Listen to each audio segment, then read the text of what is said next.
요즘 가장 관심 가는 뉴스를 들여다봅니다. 심도 있는 세상 읽기. 오늘의 이슈.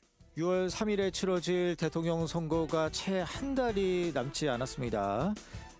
이에 따라서 선거법에 대한 관심도 높아지고 있죠. 그리고 바로 오늘이 대선 공식 선거운동 첫날입니다. 관련해서 쉽고 명쾌하게 해설해 주실 분 저희가 전화 연결돼 있습니다. 경기도 선관위 홍보과장 직무대리 김지영 과장님 나와 계십니까?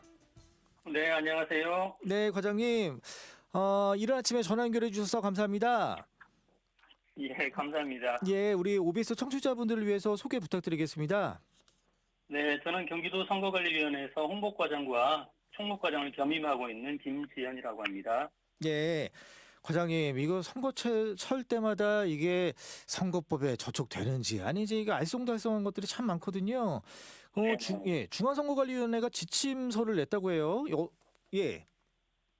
네, 선거운동에 관한 안내를 위해서 정치관계법 사례 예시집을 발간했습니다. 여기에는 평상시에도 누구나 할 수 있는 선거운동의 방법과 후보자 등록 이후에 할 수 있는 선거운동 방법, 그리고 선거기간 이전과 선거기간 중에 현장에서 자주 발생하는 위반 행위를 사례별로 알기 쉽게 작성한 일종의 가이드북이고요. 예. 이 자료는 후보자와 선거 사무자에게 실질적인 도움을 주는 데 일차적인 목적이 있지만 선관위 홈페이지에 게시되어 있기 때문에 선거운동에 관심 있는 유권자께서도 찾아볼 수 있습니다. 예. 근데 이거 매년 나오는 거인가? 그러니까 선거 때마다 나오는 거죠? 네, 그렇습니다. 예, 예. 그러니까 후보자와 유권자에게 다 유용한 그런 지침서다 이렇게 말씀해 주셨고요. 근데 이 선거 운동하면 이 선거법에서 규정하는 이 선거 운동과 우리들이 일반적으로 생각하는 선거 운동이 좀 다를 것 같아요.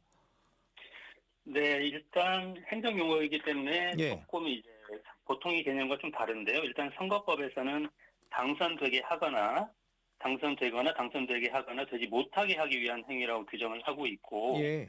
대법원 판례에 따라 조금만 더 구체적으로 말씀을 드리면 선거운동이란 특정 선거에서 특정 후보자의 당선 또는 낙선을 도모한다는 목적 의사가 객관적으로 인정될 수 있는 행위를 말합니다. 예. 그리고 단순히 선거와의 관련성을 추측할 수 있다거나 선거에 관한 사항을 동기로 하였다는 사정만으로는 선거운동으로 보기 어렵기 때문에 당선 또는 낙선 목적이 아닌 선거에 관한 단순한 의견 개진이나 네. 의사표시는 우리 선법에서 선거운동으로 보지는 않습니다. 그렇군요. 예, 그러면 이 앞서 말씀드렸지만 이 오늘이 바로 대통령 선거 공식 선거 운동 기간 첫날이지 않습니까? 예, 예, 예. 예. 그러면 이 법으로 정한 이 선거 운동 기간이 며칠이죠? 20여일이었던가 22일인가요? 선거의 경우는 22일간 어. 선거 운동을 하게 되어 예, 예, 있습니다. 예. 오늘이죠. 5월 12일부터 6월 2일까지 선거일 전날입니다. 선거일 전날까지. 예. 네, 이때가 공식 선거운동 기간이고요. 선거법에서는 모든 후보자가 동시에 선거운동을 시작하도록 함으로써 후보자 간의 균등한 선거운동의 기회를 보장하고 선거운동의 상시화에 따른 과열 경쟁과 낭비를 방지하기 위해서 그 기간을 제한하고 있습니다. 네. 네, 더 말씀해 주시면 됩니다. 예. 선거운동 기간이 아닌 때에도 선거법이 정한 바에 따라 제한적으로는 선거운동은 가능합니다. 네. 무엇보다 선거운동을 할 수 있는 일반 유권자는 언제든지 인터넷 홈페이지 또는 그 게시판에 글을 게시하거나 음성, 동영상 등의 문자 메시지 또는 전자우편을 전송하는 방법으로 선거운동을 할 수 있고요. 그리고 선거일이 아닌 때에 상대방과 직접 통화하는 방식의 전화를 사용하거나 또는 육성으로도 선거운동을 할 수 있습니다. 예. 예, 과장님. 예. 선거운동 기간 중에는 이제 법정 규격 이내의 소형 소품을 본인이 부담으로 제작해서 몸에 붙이거나 지니는 방법으로도 선거운동을 할 수 있습니다. 예. 과장님, 이 법적으로 선거 운동을 할 수 없는 사람, 뭐 대표적인 건 아마 많은 분들이 아실 것 같아요. 공무원들, 그렇죠? 예, 그렇습니다. 그죠. 이 공무원들 외에도 또 어떤 사람들이 선거 운동을 할 수 없을까요? 네, 누구든지 자유롭게 선거운동을 할 수 있지만 다만 선거법에서는 대한민국 국민이 아닌 사람, 그리고 18세 미만의 미성년자, 예. 그리고 선거권이 없는 사람, 그리고 국가공무원과 지방공무원, 농협, 수협, 산림조합 등의 상근 임직원과 이들 조합의 중앙회장, 마지막으로 주변에 계시는 통장, 이장, 반장 등은 선거운동을 할 수 없도록 규정하고 있습니다. 그렇군요. 예. 예. 그러면 과장님, 아무래도 요즘 SNS가 많이 발달돼 있어서 자신의 어떤 정치적인 견해 이렇게 얘기들 많이 하지 않습니까? 네. 예. 이 온라인 공간에서 선거운동 아무래도 좀 뭐 선거법상 규정이 있을 듯도 한데 주의해야 될 점 설명 좀 부탁드릴게요. 네, 많은 분들이 이용하시는 카카오톡이나 페이스북, 인스타그램 같은 모바일 메신저는 우리 스마트폰을 통해서 활용할 수 있는 온라인 서비스이기 때문에 전자우편으로 보아 다 가능하고요. 따라서 선거운동을 할 수 있는 유권자는 언제든지 문자, 음성, 화상 또는 동영상을 포함하여 전송하는 방법으로 선거운동을 할 수 있습니다. 예. 다만 전송 대행 업체에 맡기는 방법은 후보자와 예비 후보자만 가능한데요. 예. 카카오톡 플러스 친구나 알림톡은 전송 대행 업체에 위탁해서 전송하는 방법이기 때문에 일반 유권자는 이 방법으로는 선거운동을 할 수 없습니다. 네. 그리고 유권자라면 언제든지 자신 또는 타인이 개설한 인터넷 홈페이지 또는 그 게시방이나 대화방 등에 글이나 동영상을 게시하거나 자신의 소셜미디어에 후보자를 지지하는 글을 게시하여 팔로워에게 전송할 수도 있습니다. 예. 과장님, 죄송하지만 지금 전화 직접 받고 계시는 거죠? 블루투스 연결 아니신 거죠? 어떻게 계속 좀 네네. 약간 수신감도가 떨어져서요. 예. 좀 더 크게 말씀드리겠습니다. 아하, 예. 전화기에 약간 입을 좀 떼 주시고 말씀해 주시면 될 것 같아요. 네네. 예.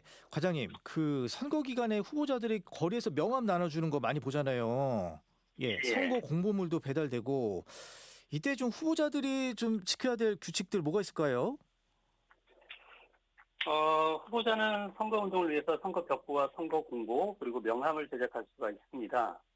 예. 선관위는 이번 주까지 선거인이 보기 쉬운 장소에 선거벽보를 붙이게 되고요. 각 가정에는 다음 주까지 선거공보를 발송합니다.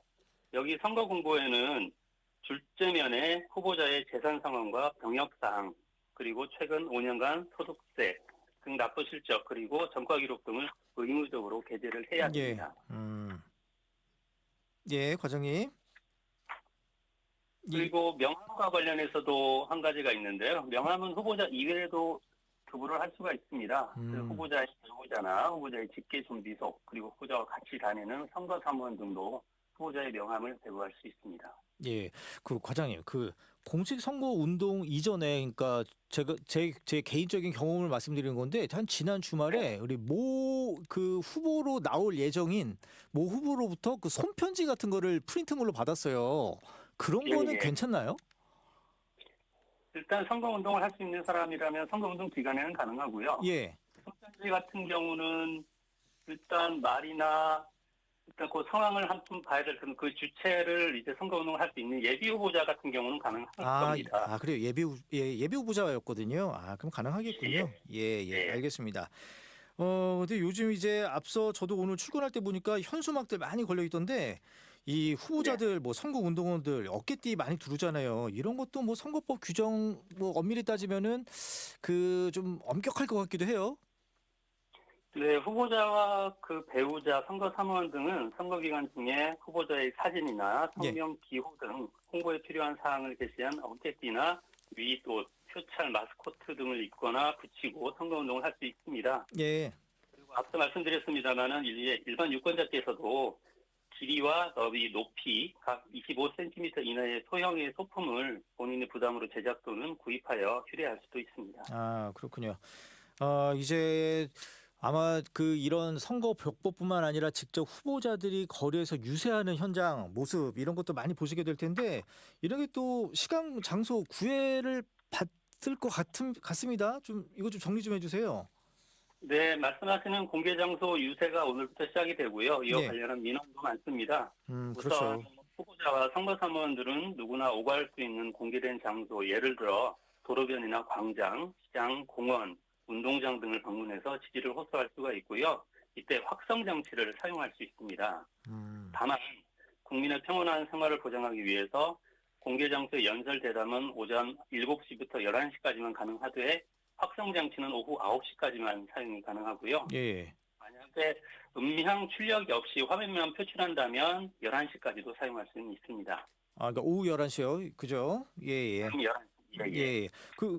과장님, 예전에 마이크를 했냐 안 했냐 이런 거 가지고 선거법 저촉 얘기가 많이 나왔었잖아요.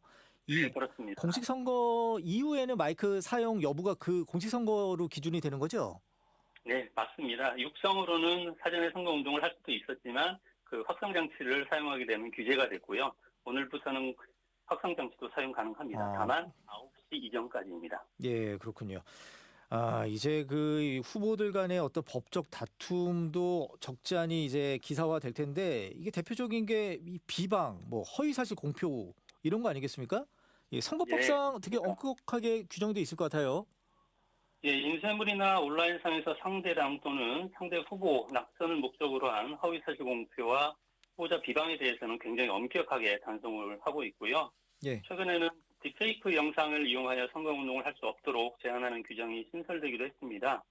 따라서 예. 누구든지 선거일까지 선거운동을 위하여 인공지능 기술을 이용하여 만든 실제와 구분하기 어려운 가상의 이미지나 영상 등을 제작하거나 편집, 유포, 상영하는 경우에는 처벌을 받을 수 있으니 주의가 필요합니다. 예. 과장님, 이제 이 22일간의 이 공식 선거 기간 동안에 뭐 여러 가지 뭐 공익 광고도 많이 보실 테고 그리고 일부에서는 막 투표하자 이런 캠페인도 있을 텐데 이거 뭐 어떻게 자유롭게 할 수 있는 겁니까? 어떻습니까? 누구든지 투표 참여를 권유하는 행위는 할 수 있지만 다음의 사항은 유의하셔야 합니다. 먼저 예. 호별로 방문하여 하거나 아, 그 사전 집집마다 투표는 가가지고 투표하세요 이런 거 안 돼요? 예, 그렇습니다. 어. 그리고 사전 투표소 또는 투표소로부터 100m 안에서 캠페인을 해서는 안 됩니다. 예. 그리고 투표 참여를 권유하는 과정에서 특정 정당 또는 후보자를 지지, 추천 또는 반대하거나 정당의 명칭이나 후보자의 성명, 사진 또는 그 성명을 유추할 수 있는 내용을 나타내서도 안 됩니다. 아, 그렇군요. 예. 그 방금 사전 투표 말씀하셨는데 이 당연히 사전 투표 당일날 이틀 동안도 그 선거 그 유세 되는 거죠? 예, 가능합니다. 그 거리 제한만 유념하시면 되겠습니다. 아. 100m 안에서만 하지 않으시면 됩니다. 예, 예. 그러면 끝으로 우리 유권자들에게 좀 당부하고 싶은 거 좀 말씀 좀 부탁드릴게요. 예, 경기도 선관위는 투명하고 정확한 선거 관리를 통해서 국민이 신뢰할 수 있는 선거 나아가 성숙한 민주주의의 축제로 이번 선거가 자리매김할 수 있도록 최선을 다하겠고요. 예. 선거법에 대해 궁금하신 사항이 있거나 위반 사항이 있을 경우에는 국번 없이 1390으로 문의해 주시면 고맙겠습니다. 네, 여기까지 말씀 듣겠습니다. 지금까지 경기도 선거관리위원회 김지연 홍보과장 직무대리였습니다. 고맙습니다. 감사합니다.